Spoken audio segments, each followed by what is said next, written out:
नमस्ते दोस्तों, मैं ललिता तहलान एक बार फिर आप सभी का मेरे YouTube चैनल पर बहुत बहुत स्वागत करती हूँ। योगा ट्यूटोरियल्स की पिछली वीडियो में हमने योग की धाराओं के बारे में चर्चा की थी, जिसमें हमने ज्ञान योग के बारे में जाना था। और आज हम योग की दूसरी धारा के बारे में बात करेंगे, जो है भक्ति योग। अब भक्ति क्या है? भक्ति का मतलब है सेवा, और योग का मतलब होता है जुड़ना।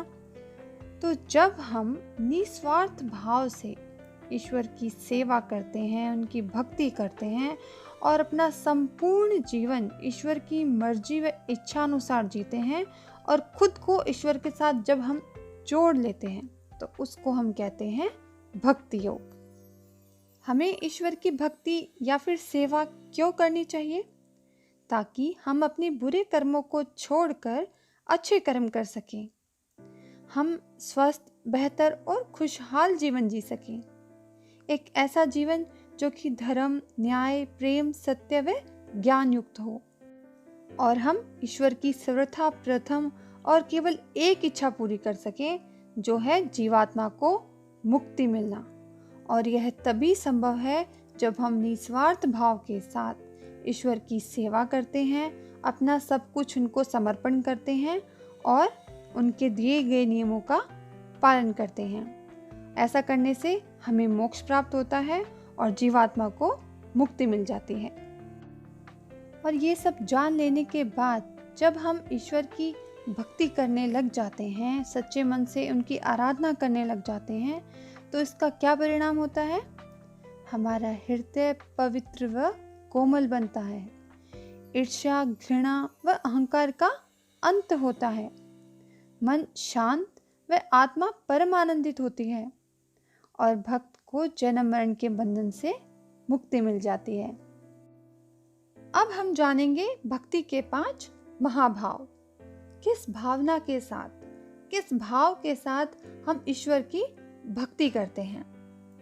पहला है दास्य भाव।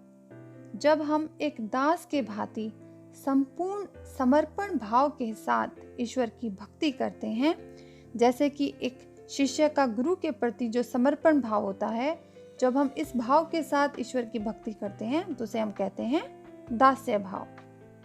दूसरा है मधुर भाव, यानी कि प्रेम युक्त भाव के साथ जब हम ईश्वर की भक्ति करते हैं, जैसे कि मीरा ने कृष्ण भगवान की भक्ति की थी, उसको हम कहते हैं मधुर भाव। तीसरा है वात्सल्य भाव। जब हम निस्वार्थ भाव के साथ, शर्त रहित प्रेम भाव के साथ ईश्वर की भक्ति करते हैं, जैसे कि एक माँ अपने बच्चे के प्रति जो प्रेम भाव रखती है, अगर हम उसी भाव के साथ ईश्वर की भक्ति करें तो उसको हम कहते हैं वात्सल्य भाव। चौथा है साख्य भाव। साख्य मतलब सखा या सहेली, यानी कि मित्रता के भाव के साथ जब हम ईश्वर की भक्ति करते हैं, जब हम ईश्वर को अपना दोस्त मान लेते हैं और उस दोस्ती के भाव के साथ जब हम ईश्वर की भक्ति करते हैं, तो उसे हम कहते हैं साख्य भाव। जैसा कि सुदामा की कृष्ण के प्रति जो भक्ति थी वो थी साख्य भक्ति। पांचवा है शांत भाव। शांत मतलब निर्मल, पवित्र व स्थिर भाव। जब हम किसी भी कठिन परिस्थिति में होते हुए भी ईश्वर की भक्ति करते हैं, तो उसको हम कहते हैं शांत भाव। अब हम जानेंगे नवधा भक्ति के बारे में। नवधा मतलब 9। भक्ति के 9 प्रकार हैं, जिसे हम नवधा भक्ति कहते हैं। श्रीमद् भागवत पुराण के अनुसार भक्ति के 9 प्रकार हैं। पहला श्रवण।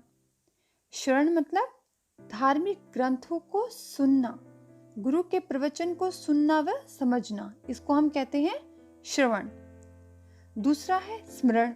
स्मरण मतलब याद रखना, प्राप्त ज्ञान को याद रखना, ईश्वर की महिमा को याद रखना और उस पर अमल करना। तीसरा है कीर्तन। जब हम ईश्वर के गुणों का गुणगान करते हैं, भजन गाते हैं, कीर्तन करते हैं, तो इस भक्ति को हम कहते हैं कीर्तन। चौथा है अर्चना। अर्चना मतलब जब हम मन, कर्म और वचन के द्वारा ईश्वर की पूजा करते हैं, उनकी आराधना करते हैं, तो इसको हम कहते हैं अर्चना। पांचवा है दास्य। दास्य भक्ति क्या है? जब हम संपूर्ण समर्पण भाव के साथ ईश्वर की भक्ति करते हैं। छठा है साख्य भक्ति। जब हम मैत्री भाव के साथ, जब हम साख्य भाव के साथ ईश्वर की भक्ति करते हैं तो उसे हम साख्य भाव कहते हैं। सातवां है पाद सेवन। जब हम गुरु या फिर ईश्वर द्वारा दिखाए गए मार्ग का अनुसरण करते हैं और धर्म का पालन करते हैं तो उसको हम कहते हैं पाद सेवन।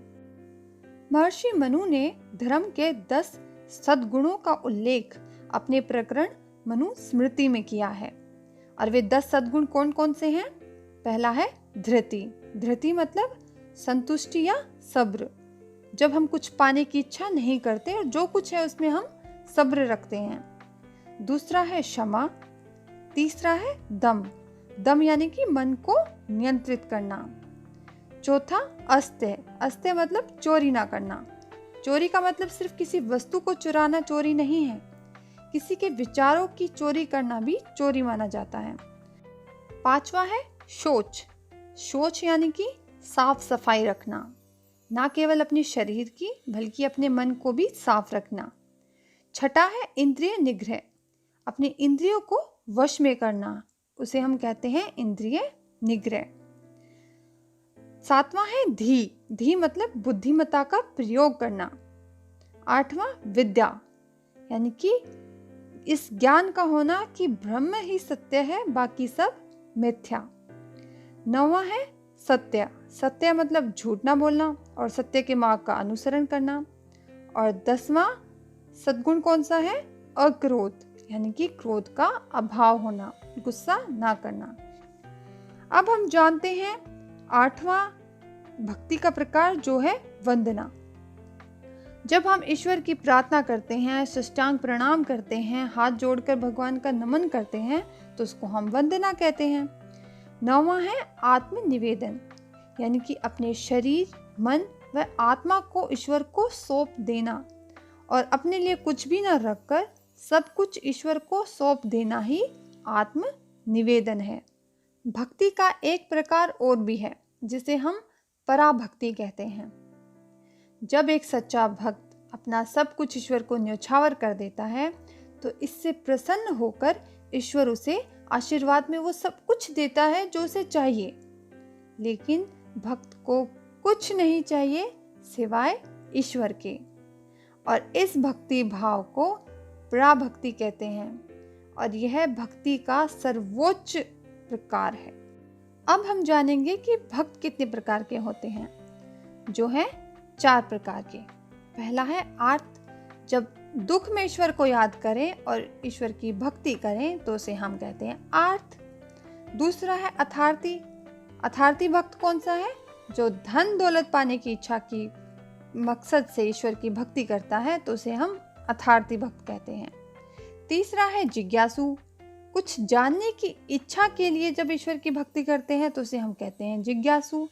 और चौथा है ज्ञानी। ज्ञानी भक्त वो है जो परम ज्ञान की खोज में ईश्वर की भक्ति करता है। ईश्वर की भक्ति करने के लिए एक भक्त में इन गुणों का होना बहुत जरूरी है, जो कि श्रीमद् भागवत गीता में बताया गया है। जैसे कि ईर्ष्या न रखकर दया भाव रखना, शारीरिक व मानसिक संतुलन रखना, मन को शांत रखना, ईश्वर को साक्षी मानकर कर्म करना, मोह का त्याग करना व दृढ़ संकल्प व स्थिरता के साथ ईश्वर की भक्ति करना। तो ये हमने जाना भक्ति योग के बारे में। मैं उम्मीद करती हूँ आपको मेरी ये वीडियो पसंद आई होगी, और अगर आपको मेरी ये वीडियो पसंद आई है तो प्लीज़ आप इस वीडियो को लाइक करें, शेयर करें, मेरे चैनल को सब्सक्राइब करें और बेल आइकन दबाना ना भूलें। अब मैं बहुत जल्द आपसे एक नई वीडियो के साथ दोबारा मिलती हूँ। तब तक के लिए धन्यवाद।